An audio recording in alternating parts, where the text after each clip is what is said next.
φταίει και δεν περνάμε πια καλά. Το σεξουαλικό δεν είναι η αιτία του προβλήματος. Θες να το λήξουμε?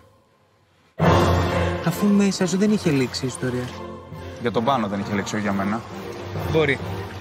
Όχι μπορεί. Ο Πάνος είναι...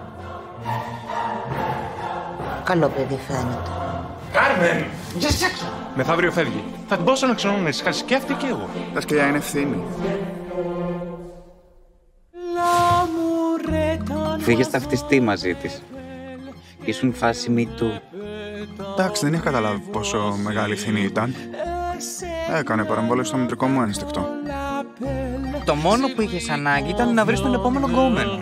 De mi pied. Voilà. Αν την ήθελες πραγματικά θα την είχες κρατήσει. Συγγνώμη από αυτό που μου τυχαίνουν καλές περιπτώσεις. Όση αγάπη και να σου δώσω εγώ, για σένα η γκόμενη θα είναι πάντα προτεραιότητα. Ποια μόνα δεν έχει νιώσει ντροπή για το παιδί της? Σωστά.